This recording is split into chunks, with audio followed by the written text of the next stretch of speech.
Ficar ou largar? Contato zero ou contato mínimo? Como se libertar de narcisistas sem dor? Cenário 1. Você sai do relacionamento narcisista, bloqueia a pessoa em tudo, faz contato zero, mas zero mesmo. Cenário 2. Você não corta totalmente o contato. Por exemplo, se você ainda divide a casa com a pessoa narcisista, filhos, trabalho, parece um castigo sem fim. Nesse vídeo eu vou te mostrar os riscos concretos dos dois caminhos. O de sair e entrar no contato zero e o de ficar ou manter o contato. Como é possível o contato zero te deixar ainda mais vulnerável a uma pessoa narcisista? E por que quem não consegue se afastar tem uma vantagem que ninguém realmente reconhece? E o que fazer, não importa qual dos dois cenários você escolher? Como me libertar de uma pessoa narcisista? Essa provavelmente é a pergunta que eu mais recebo em caixinhas de pergunta, nos comentários, nas mensagens diretas, junto com Carol, como me separar do narcisista? Eu não tô conseguindo dar o passo, me ajuda. Estou saindo de uma relação narcisista, está doendo demais. Como me blindar? Como superar? O conselho mais comum que eu também segui quando eu descobri que eu estava ao lado de um narcisista é: faça o contato zero e pronto, bloqueie, saia, corte, resolvido. Só que não ficou nada resolvido, porque após o contato zero, eu não fazia ideia de como resolver o caos emocional, mental, rastro de destruição que aquela relação deixou na minha vida. Faça o contato zero. É uma solução incompleta e, em muitos casos, impossível. Não me entenda mal, se distanciar de uma pessoa narcisista é o melhor que você pode fazer para a sua saúde. Só que não é tão simples assim por dois motivos específicos. Primeiro, nem todo mundo pode fazer o contato zero, tem filhos em comum, tem família que pressiona, tem moradia compartilhada, dependência financeira. Tem gente que escuta da própria família, da igreja, que é exagero, que casamento é assim mesmo, que precisa fazer funcionar. E mesmo quem pode sair muitas vezes não consegue. O motivo é algo que se chama vínculo traumático. É quando a alternância entre momentos bons e abuso cria uma espécie de vínculo emocional intenso a partir do trauma, que confunde completamente a sua percepção. Você quer sair e ao mesmo tempo não quer. Pensa em ir embora e sente medo. Sabe que algo está errado, mas não consegue definir exatamente o que. E o pior, você não conta pra ninguém, porque se contar e ficar, o que as pessoas vão pensar de você? E se contar e sair, mas depois voltar, quando o narcisista te puxar de volta, você volta escondida, quase como se fosse um caso secreto, porque você fica com vergonha. E quando tudo vai pro brejo de novo, e sempre vai, você não tem mais ninguém para te apoiar, porque ninguém sabe que você voltou com essa pessoa abusiva. Esse ciclo de ir e voltar, esconder e se isolar é o que mantém tanta gente presa por anos. Não é falta de força ou determinação de sair do relacionamento tóxico, é o vínculo traumático operando, te mantendo confusa, isolada e sem rede de apoio. Então vamos recapitular. O primeiro motivo de essa recomendação de fazer o contato zero como única solução, o motivo disso ser simplista demais, é que nem todo mundo consegue fazer isso.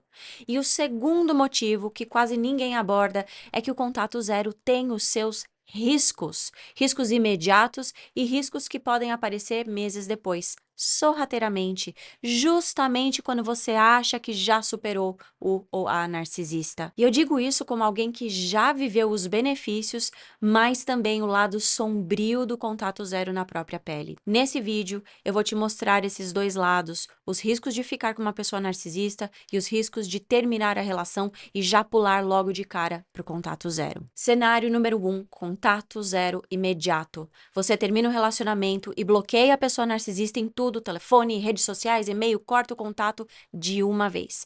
Dói, tem luto, tem culpa, medo do futuro, saudade tóxica, abstinência e aquela sensação de que você abandonou alguém injustamente. Mas depois de algumas semanas ou meses, se mantiver mesmo zero comunicação com o ou a narcisista, o equilíbrio começa a voltar. Você acorda sem aquele aperto no peito, sem precisar checar o celular, com medo do que vai encontrar, sem andar na ponta dos pés dentro da sua própria vida.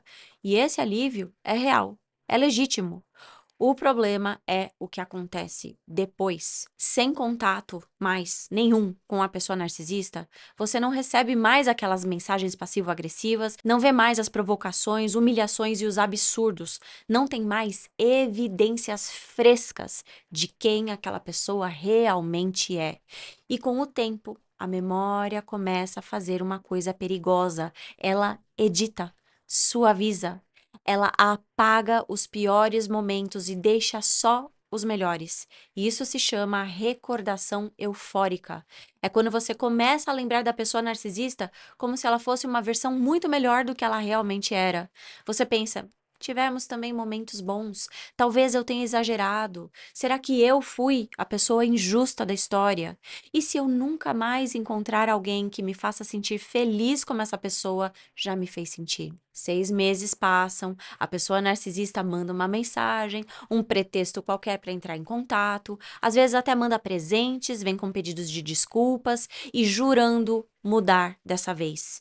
E você, que já se sente forte de novo, pensa: ah, tudo bem, eu posso responder.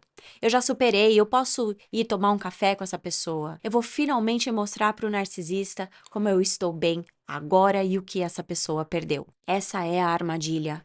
A falsa sensação de segurança é exatamente o que te deixa mais vulnerável ao Hoover, a tentativa da pessoa narcisista de te puxar de volta para o ciclo do abuso.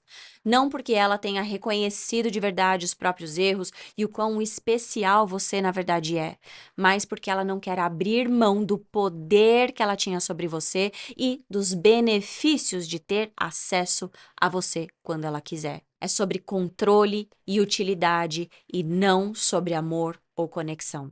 E você fica ainda mais vulnerável a tudo isso porque, no contato zero, foi esquecendo dos piores momentos que a pessoa já te fez passar, de todo o abuso emocional invisível e passou a lembrar somente da versão idealizada dessa pessoa. Coloca nos comentários desse vídeo se você já observou isso, se você já viveu isso na própria pele. Vamos ver agora o cenário número 2, o contato mantido com a pessoa narcisista. Você terminou o relacionamento ou a outra pessoa terminou, mas o contato, mesmo que reduzido, continua. Talvez por causa dos filhos, talvez porque vocês morem perto ou na mesma casa, ou talvez porque a família insista que você precisa manter uma relação civilizada. E o que acontece nesse cenário de contato mantido, o abuso narcisista ativo simplesmente não para.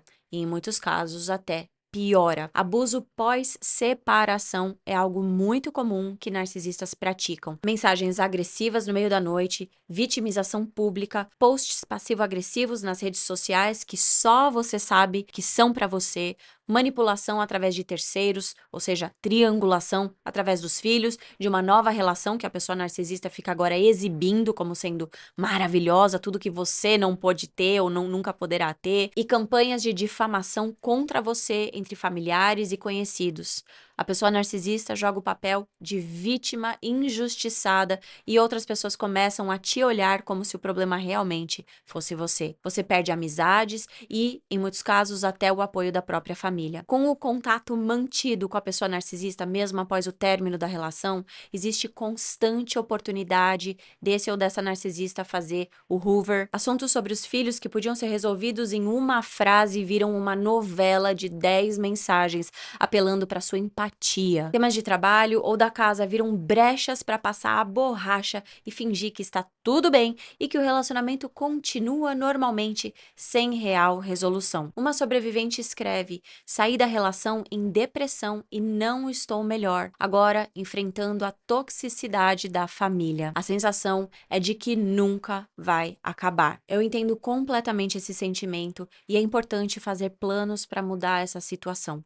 Mas fica aqui comigo porque tem uma vantagem também nesse momento que você está vivendo, se essa pessoa é você agora. O ponto surpreendente de quem mantém o contato, mesmo que meio forçado, é a vantagem de não esquecer que aquela bolha, aquela fantasia que a pessoa narcisista cria é ilusão, é uma mentira. Cada mensagem agressiva, cada manipulação, cada provocação reforça exatamente por que você quis sair desse relacionamento. Não tem mais como romantizar, não tem como editar a memória. Os dados novos não param de chegar e é exatamente isso que torna esse cenário de manter o contato, por mais doloroso que seja, uma certa forma de proteção. Você não esquece, você não suaviza, você sabe exatamente com quem está lidando, porque a dor permanece ativa. E essa dor, ao mesmo tempo que ela pode te afundar, ela pode servir para te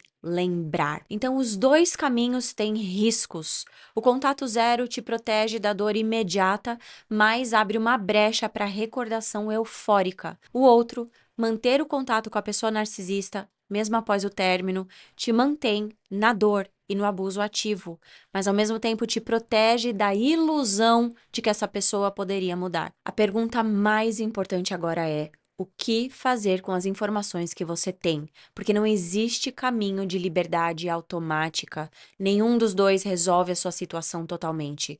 Fazer o contato zero, sem fazer mais nada, não vai te blindar. E manter o contato com a pessoa narcisista, mesmo após o término, não te dá o caminho de liberdade, de toxicidade. O que define o resultado é o que você faz para se reconstruir e imunizar de forma ativa em qualquer um dos dois cenários. O contato zero te dá espaço, segurança, te dá a chance de respirar sem a presença invasiva, controladora e constante de uma pessoa narcisista. E isso é valioso, mas o espaço vazio precisa ser preenchido com uma recuperação consciente e estruturada. Senão, a recordação eufórica preenche esse espaço. Você precisa de um sistema ativo para manter essa lucidez de tudo que você viveu. E eu não estou falando aqui de ficar remoendo a dor. Eu estou falando de não permitir que o tempo apague o que foi real. Na prática, isso significa manter, por exemplo, uma lista com razões pelas quais você saiu do relacionamento. Releia quando sentir saudade. Guarde prints de mensagens que mostram quem aquela pessoa realmente é. Converse com as pessoas que estiveram ali e viram o que aconteceu com você. Pessoas que não vão te deixar reescrever a história. Porque quando a pessoa narcisista voltar, e ela provavelmente vai voltar em algum momento, seja daqui a alguns meses ou anos, você precisa ter evidências acessíveis e não só na sua memória que edita o passado, não só no sentimento que oscila, mas em registros concretos, em fatos que não mudam dependendo do seu humor naquele dia. A força que o contato zero pode te dar é real, mas essa mesma força sem estrutura, sem rede de apoio, vira vulnerabilidade nas garras de um ex ou uma ex-narcisista.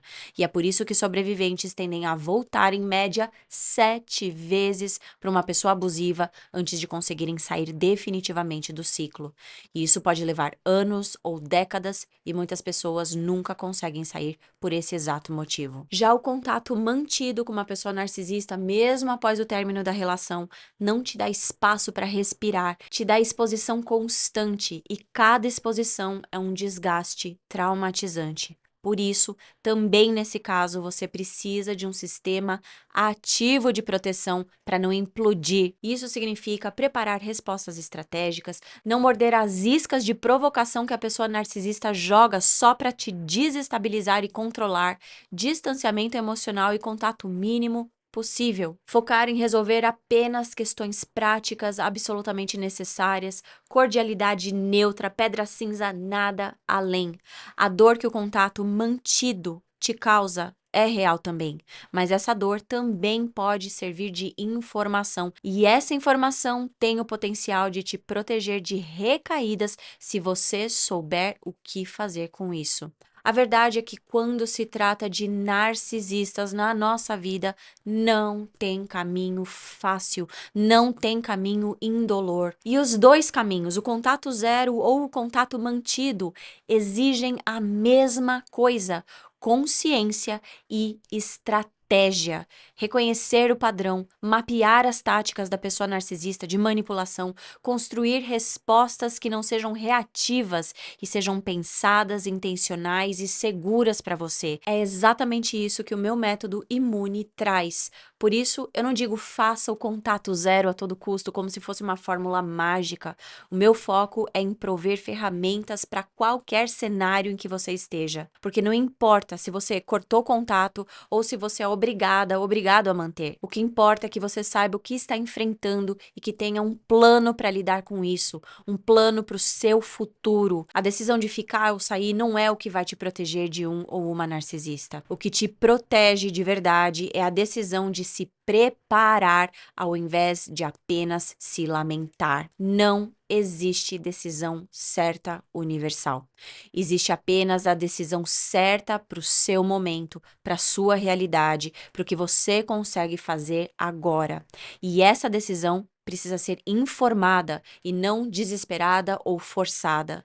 Se você fez o contato zero e está se sentindo forte agora, ótimo, essa força é sua e é real, mas não confunda essa força com imunidade. A recordação eufórica não pede permissão para entrar, ela chega disfarçada de saudade, de maturidade, de eu já superei isso. Mantenha os seus registros por perto. Essa lucidez de quem é a pessoa narcisista de fato precisa de manutenção. E se você está presa ou preso no contato inevitável com uma pessoa narcisista e sente que nunca vai melhorar, lembre-se disso. Essa dor que parece estar atrasando a sua vida está, ao mesmo tempo, te protegendo de uma coisa que derruba muita gente: a ilusão de que a pessoa narcisista poderia mudar ou de que não é tão grave assim. Se você não tem o luxo de fazer o contato zero, por mais que isso seja incrivelmente frustrante e doloroso, você pode aprender a extrair vantagem dessa situação. Cada fala torta, mensagem absurda, provocação, manipulação e abuso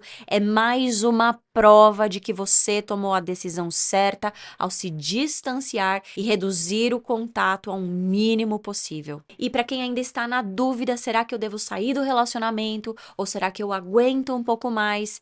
Eu te pergunto de volta: quanto tempo mais você vai tolerar o inaceitável?